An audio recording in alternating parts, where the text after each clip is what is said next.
Milí priatelia, pri príležitosti tohto pre Slovákov dôležitého a nenahraditeľného sviatku sa nám prihovorí aj hostiteľ dnešného večera, predseda vlády Slovenskej republiky, pán Robert Fico. Dobrý večer, pán premiér. Nech sa páči, slovo je vaše.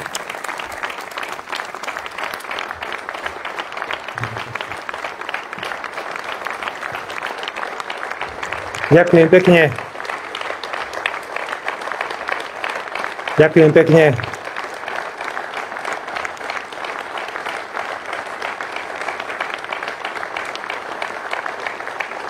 Ďakujem, už som dosť nervózny, prosím. Tento môj pocit neprehlbujte. Vážený pán prezident,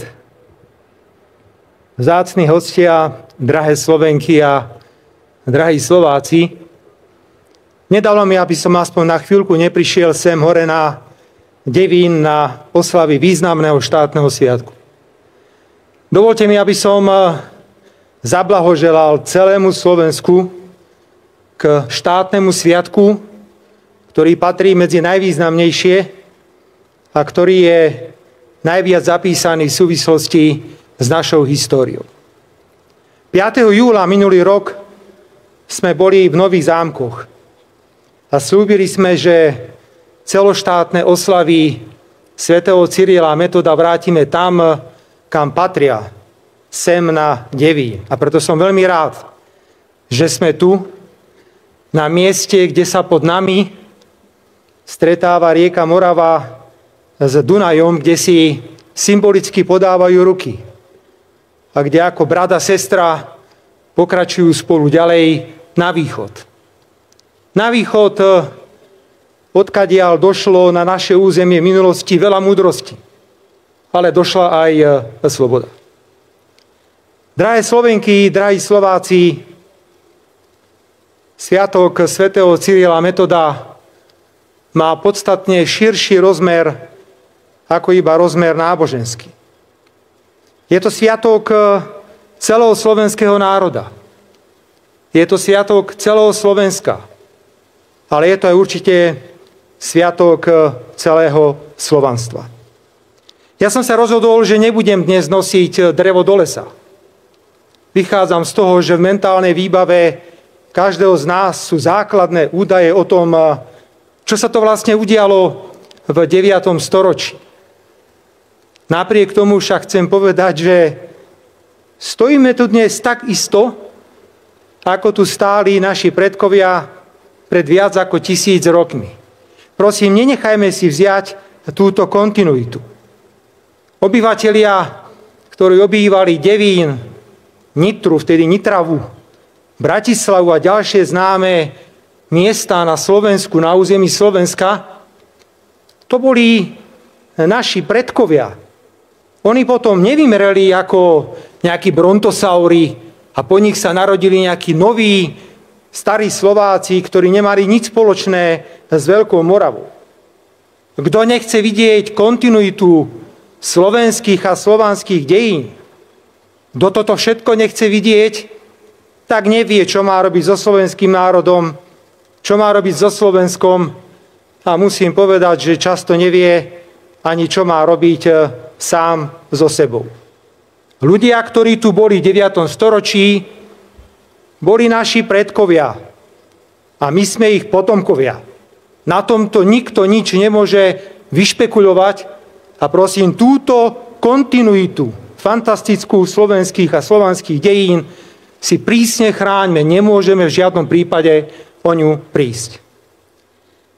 Drahé Slovenky a drahí Slováci, naši predkovia dostali vďaka múdrosti svojich vladárov obrovský poklad. Poklad hodnejší ako všetko zlato a striebro. Cisár Michal III. Napísal v liste Rastislavovi o nových písmenách pre váš jazyk, aby ste sa aj vy k veľkým národom pripočítali. A naši predkovia sa veru pripočítali. Pripočítali sa nielen tým, že sme zrazu mali 4. liturgický jazyk po latinčine, gréčtine a hebrejčtine. Pripočítali sa nielen tým, že vzniklo nitrianske biskupstvo. Pripočítali sa nielen tým, že vznikli nádherné a kvalitné preklady základných cirkevných textov. Ale hlavne sa pripočítali odklonom od pohanstva a príklonom k vzdelanosti. Často vedieme preteky v Európe, kto bol prvý a kto bol druhý. No tak hovorme celému Slovensku, že v roku 885 vysoká škola, ktorú na území Veľkej Moravy zriadili svätý Cyril a Metód, vyučila možno viac ako 150 učencov, samozrejme všetko ľudí z našeho prostredia, ktorí sa učili v jazyku, ktorému rozumeli nielen filozofii, nielen matematike, nielen hudbe, ale pochopiteľne najmä sa učili šíreniu a porozumeniu svätých textov. Vážené dámy a páni, chcem povedať, že to, čo sa dialo v 9. storočí, je unikátne. Experti, znalci na literatúru hovoria, že vo Francúzsku základným podnetom pre rozvoj francúzskej prózy bol preklad Svätého písma, ku ktorému došlo niekedy v roku 1250. Ale my sme mali preložené základné dokumenty, základné texty už v 9. storočí. Aj to nás posúva. Aj preto môžeme byť hrdí a pyšní a nemusíme sa tváriť, že naše dejiny nie sú spojené s ničím podstatným. Drahé Slovenky, drahí Slováci, duchovné dedičstvo svätého Cyrila a Metoda je niečo ako veľký strom, ja hovorím dubisko, ktorý posolstvom viery, dobra, múdrosti a odpustenia ovplyvňoval a ovplyvňuje 12 storočí ľudí, ktorí žijú na území Slovenska a v tomto prostredí.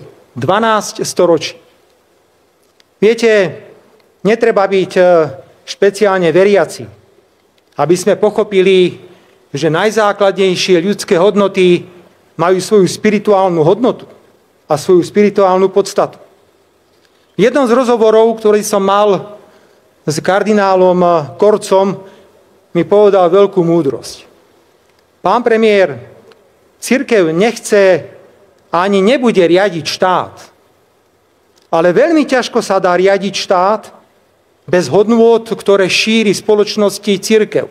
A mal v tomto pravdu, pretože jedna vec je politický systém, jedna vec sú funkčné inštitúcie, jedna vec je právny systém, ale štát musí mať aj svoje vlastné srdce a musí mať aj svoju vlastnú dušu.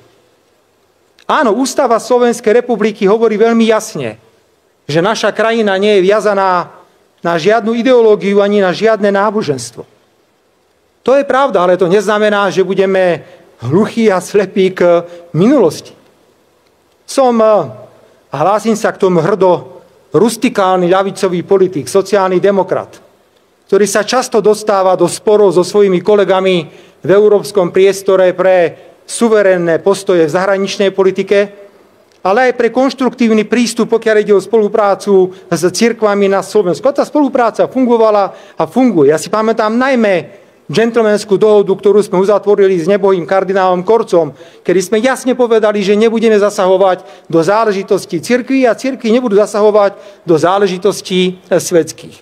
To sa aj stalo a takto aj vtedy v minulosti bolo. Chcem povedať veľmi jasne, že pre mňa a pre mojich kolegov kresťanstvo nie je nejaká dogma, ktorá by nás obmedzovala. Ale naopak chcem povedať, že pre nás je to niečo, čo nazývame elementom normálnosti. My považujeme kresťanstvo za niečo, čo dáva tejto spoločnosti normálny rozmer. Nie náhodou, a sú tu aj otcovia Ústavy Slovenskej republiky, veľmi rád vidím medzi nami pána prezidenta Gašparoviča, sme do Ústavy Slovenskej republiky do preambuly urobili odkaz na duchovné dedičstvo svätého Cyrila a Metoda. Prečo? No už viete, my sme o Slovensku povedali v ústave, mal som tu možnosť za ústavu hlasovať, že Slovensko má byť demokratické, má byť suverénne, má byť sociálne, má byť ekologické. Nuž ale nechceli sme do ústavy napísať, že Slovensko má byť normálne. Tá normálnosť, ten normatív normálnosti bol daný predovšetkým odkazom na duchovné dedičstvo svätého Cyrila a metóda, ktoré si nemôžeme nechať zobrať. Chcem urobiť veľkú výzvu. Musíme všetci spoločne postaviť obrovskú hrádzu nezmyselným, progresívnym a liberálnym ideológiám, ktoré sa šíria ako rakovina. Sú to ideológie, ktoré poškodzujú túto krajinu. Sú to ideológie, ktoré vznikli možno len predvčerom. Ja nechcem, aby Slovensko patrilo medzi krajiny, ktoré robia zo západnej civilizácie karikatúru. My sme hrdý národ. My nebudeme kvôli týmto módnym trendom meniť ústavu Slovenskej republiky alebo naše zákony. My sme už raz jednoducho takí. Vieme sa aj zaťať, ale vieme aj pomôcť, keď vidíme, že tú pomoc niekto potrebuje. Slovenský národ je dobrý národ. Má rád mier, má rád otvorené vzťahy a má rád dobré vzťahy. Drahé Slovenky, drahí Slováci, my sme jeden takýto krok už urobili, keď sme do ústavy Slovenskej republiky zakotvili definíciu manželstva. Ak budeme naďalej ohrozovaní ideológiami, ktoré vznikajú zo dňa na deň, ktoré sa šíria ako jed, ktoré sú v príkrom rozpore s tým, čo máme v ústave Slovenskej republiky napísané, možno budeme musieť hľadať zhodu na slovenskej politickej scéne v ďalších krokoch v úprave ústavy Slovenskej republiky, kedy by sme túto hrádzu proti liberálnym a progresivistickým ideológiám postavili ešte silnejšiu.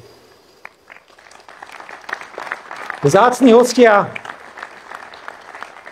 drahé Slovenky, drahí Slováci, čo by mohlo byť takou najkrajšou, opakujem, najkrajšou oslavou Sviatku svätého Cyrila a Metoda? Určite, keby sme mohli teraz hovoriť o odpustení, o zmierení, o spolupráci a hľadaní ciest, ako sa dohodnúť na veciach, ktoré sú pre túto krajinu tak dôležité. Bohužiaľ, sme veľmi, opakujem, veľmi rozdelení. Dnes pri príležitosti štátneho sviatku som si v médiách, ktoré s takou radosťou šíria ideológie liberálne a progresívne, že v podstate odkaz svätého Cyrila a Metoda je prežitok. Že je naivné pracovať s takýmto odkazom. Samozrejme, hovoria to preto, lebo chcú dať voľný priebeh ideológiám, ktoré som pred chvíľkou kritizoval. Dokonca som našiel dnes aj odkaz v jednom liberálnom médiu, že čo to vlastne rozprávame o akom východe, veď vraj svätý Cyril a Metod boli v podstate Rimania a hľadali sa nejaké súvislosti s Byzantskou ríšou. Toto musíme principiálne odmietnúť. Áno, nikdy Európa a Slovensko neboli také rozjatrené, ako sú rozjatrené teraz. A ja nechcem v žiadnom prípade šíriť falošné tóny a byť naivný, pretože som veľký realista v politike. My sme si mysleli po septembri v roku 2023, že keď nepôjdeme cestou revanšu a odplaty za to, čo sa dialo v rokoch 2020 až 2023, že to je prejav zmierenia. Bohužiaľ, druhá strana považuje toto za našu slabosť. My sme si mysleli, že ak budeme zvázať súboje na pôde parlamentu a nie na uliciach, a dokonca tie súboje často vyhrávame a sú posvetené Ústavným súdom Slovenskej republiky, že to bude viesť k zmiereniu. Ale dokonca ešte aj Ústavným súdom Slovenskej republiky posvetené zákony sú predmetom obrovskej kritiky, zneužívajú sa a neustále stúpa napätie spoločnosti. Po nešťastnej udalosti z 15. mája tohto roku v Handlovej sme zastavili akékoľvek prejavy, ktoré by možno boli na mieste. Kladiem rečnícku otázku, čo by sa udialo, drahé Slovenky a Slováci, keby bol zranený predstaviteľ opozície niekým, kto by bol spájaný s vládnou koalíciou. Viete, čo by sa udialo, aké zrážky, aké demonštrácie, aké obrovské prejavy nenávisti by sa šírili po celom Slovensku. Preto mi dovolte, aby som na úplný záver urobil jedno vyhlásenie. Myslím si, že sa všetci musíme zamyslieť nad tým, čo sa dnes deje na Slovensku a čo sa dnes deje v Európe. My sme dokonca kritizovaní aj za to, že máme jednoznačný názor na potrebu mierového riešenia vojnového konfliktu na Ukrajine.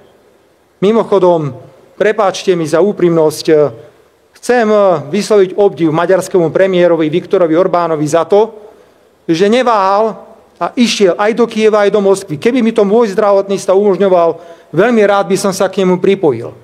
Mierových rokovaní, mierových iniciatív nie je, opakujem, nie je nikdy dosť. Preto urobme gesto, ktoré by mohlo byť oslavou dnešného večera, že sa všetci nad tým zamyslíme, čo s tým ideme urobiť, aby sa nám pre Boha nezopakoval 15. máj, aby sa nám nezvyšovalo napätie v súvislosti s vojnovým konfliktom na Ukrajine. Toto gesto by mohlo byť cestou k hľadaniu prostredia pre korektnú politickú súťaž, pre korektnú spoluprácu tam, kde je potrebné sily aj spájať. Hovoril som v mojom prejave aj o miery. Mier, ako už bolo povedané, veľakrát nie je všetko, ale bez mieru je všetko ničím. Nie som oprávnený znášať žiadne modlitby, ale jednu si dovolím, je to modlitba o miery, ktorú napísal Milan Rufus. A hodí sa aj na dnešný večer. Táto modlitba sa hodí na každý večer, pretože pokiaľ neurobíme niečo v najbližších dňoch a mesiacoch, situácia, ktorá sa vyvíja na Ukrajine, sa môže vymknúť z rúk a môžeme byť svedkami nekontrolovaného vojnového konfliktu. Bože, napomeň našich otcov. Bože, nad hviezdami. Nech sa zamyslia, čo sa stane s nami, keď začnú vojnu a všetky svoje hnevy pošlú na seba. Tie hnevy sú ako plevy, pokazia zem, aj nebo je choré. Napomeň našich otcov. Ty tam hore, že sa to nesmie. Lebo ak ty si svätý, aj zem je svätá, veď po nej chodia naše deti. Želám celému Slovensku nádherný sviatok svätého Cyrila a Metoda. Ďakujem všetkým organizátorom za vytvorenie tohto prostredia. A tak, ako sme to povedali 5. júla 2023 v Nových Zámkoch, tak to hovoríme tu 5. júla večer 2024 na Devíne, že sa takto o rok opäť stretneme tu. Verím, že vo väčšom pokoji, vo väčšom kľude a spoločnosti, ktorá nebude tak rozdelená. Pekný večer a ďakujem.